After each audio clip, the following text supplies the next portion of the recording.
নমস্কার বন্ধুরা, আরএস গল্প কথায় আপনাদের সবাইকে স্বাগত। আশা করি আপনারা সবাই সুস্থ আছেন। বন্ধুরা, আজ আপনারা শুনবেন শ্রী বসন্ত কুমার চট্টোপাধ্যায়ের লেখা একটি ভ্রমণ কাহিনী, লাহোর।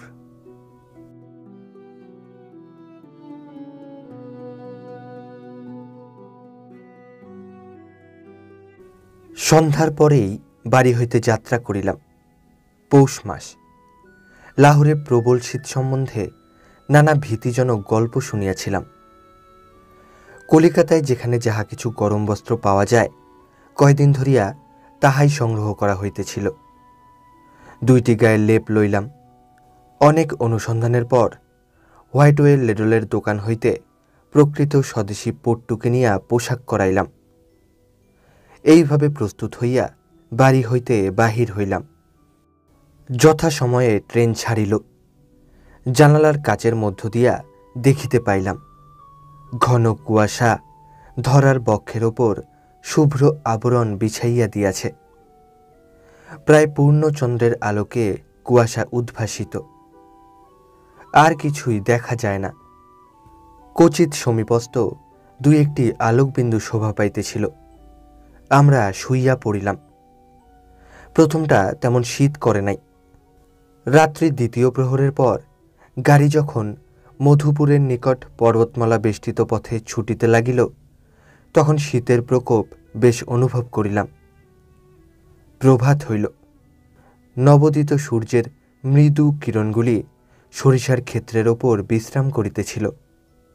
বৃক্ষের দীর্ঘ ছায়াপাতে ক্ষেত্রগুলি আলো ও ছায়ার চিত্রিত্র বেশে সাজিয়া উঠিয়াছিল।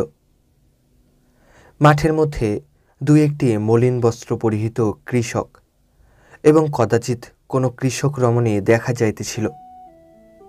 মাঝে মাঝে গ্রামগুলির ঠিক পাশ দিয়া ট্রেন ছুটিয়া চলিল।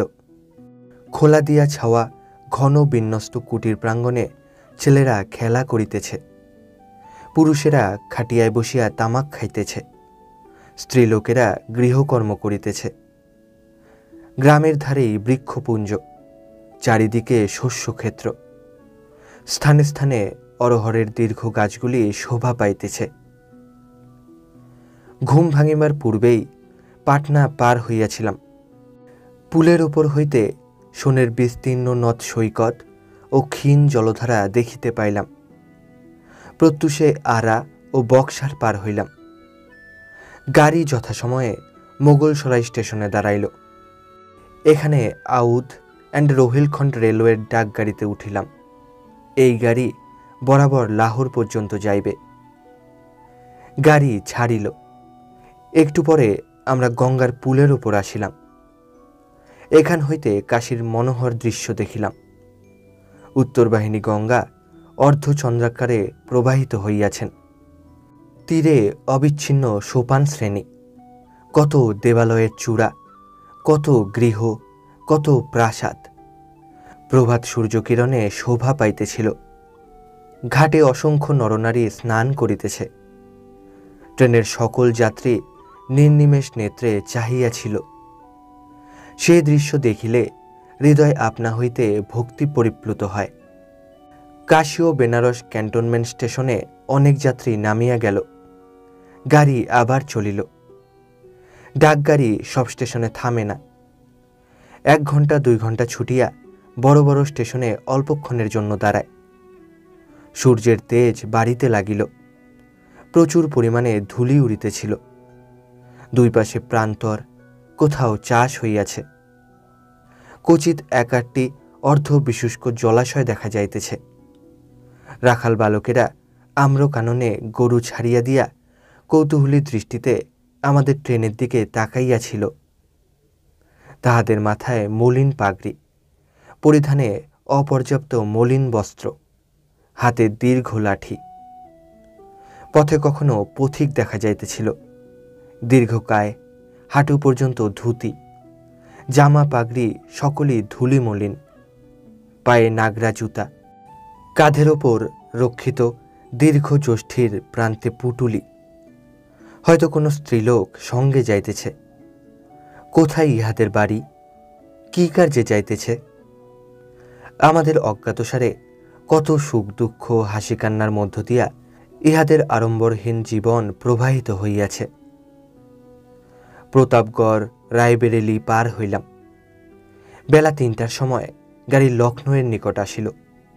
ঘাগরা ও ওড়না পরিহিত ২-৪টা স্ত্রীলোক মাঠের উপরে দেখা গেল। লখনৌ বড় স্টেশন। গাড়ি অনেকক্ষণ দাঁড়াইল। স্টেশনে ফল, মাটির খেলনা, বই প্রভৃতি নানাবিধ দ্রব্য বিক্রয় হইতেছিল। লখনৌয়ের পর শান্ডিলা স্টেশন হইতে দেখা যাইতেছিল। অনেকগুলি দেবালয়ের চূড়ার উপর অপরাহ্নের সূর্যকিরণ পড়িয়াছে। শান্ডিলা স্টেশনের নিকটে নৈমিষারণ্য তীর্থ। অপরাহ্নের শীতল সমীরণে আমাদের ক্লান্ত শরীর জুড়াইল। ক্রমে সূর্যদেব অস্ত গেলেন, আলোক মিলাইয়া গেল।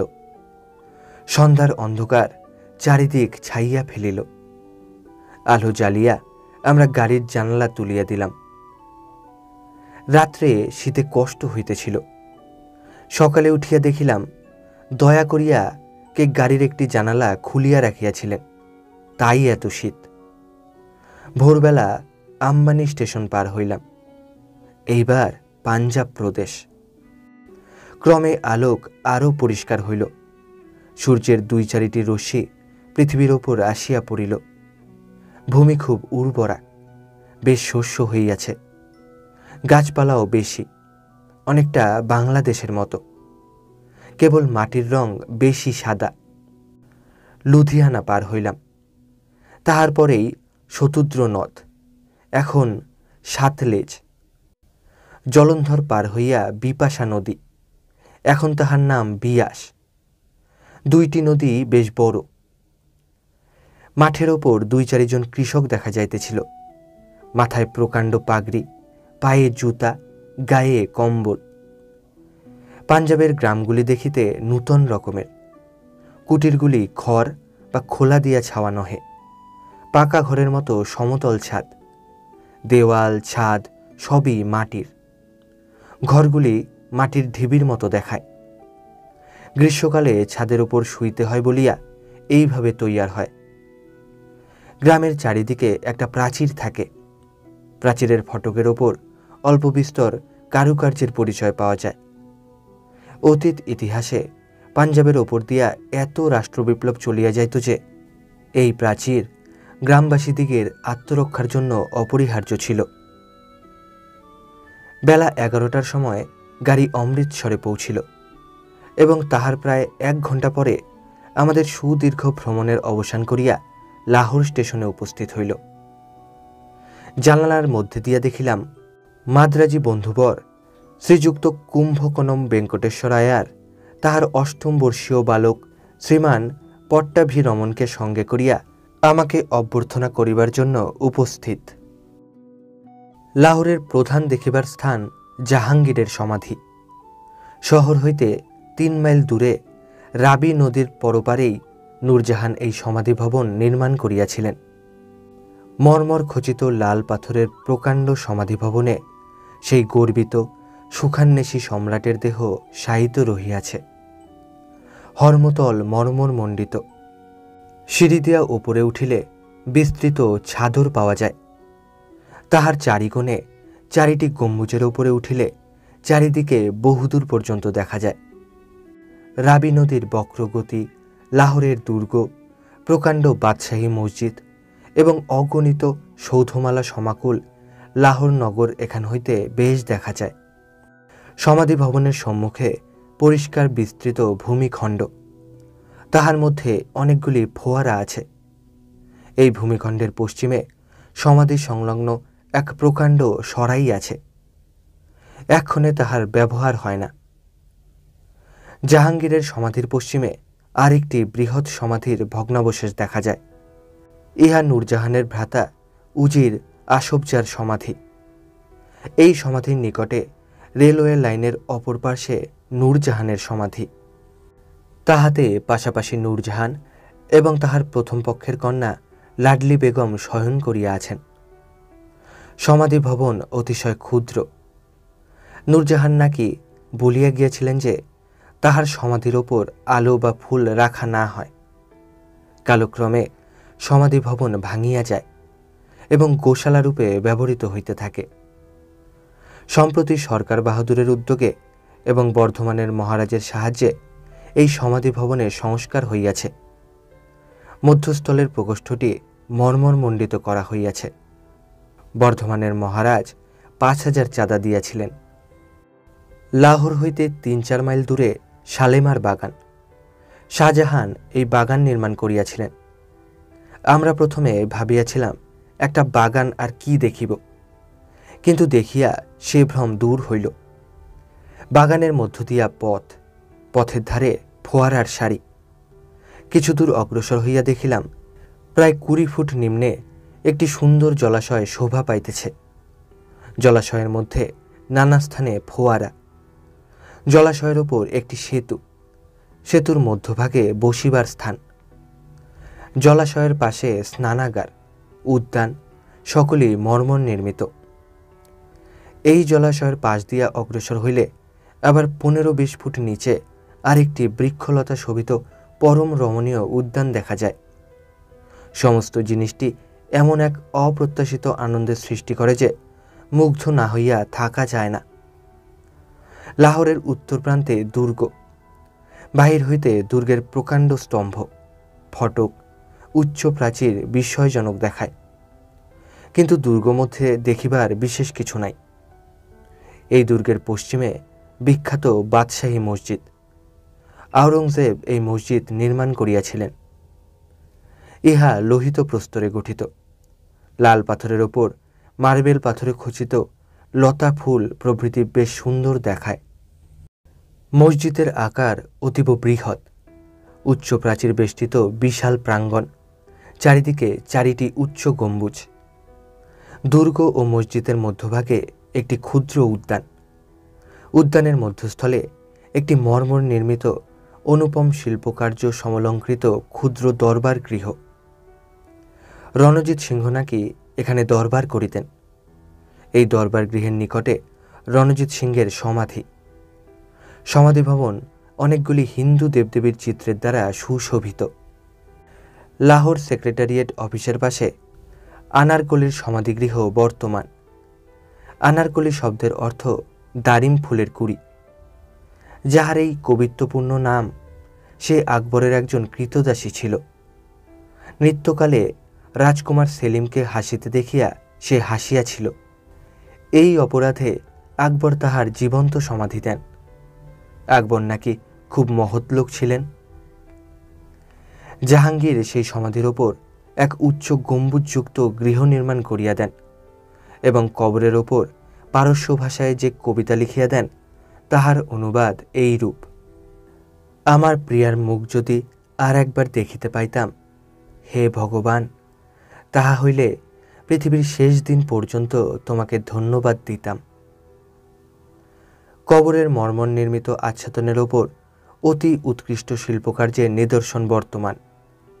ইংরাজ অধিকারের পর এই সমাধি ভবন কিছুদিন গির্জাঘর রূপে এবং এক্ষণে সেক্রেটারিয়েটের রেকর্ড রুম রূপে ব্যবহৃত হইতেছে। কবরটি খুঁড়িয়া গৃহমধ্যে একপাশে রাখা হইয়াছে।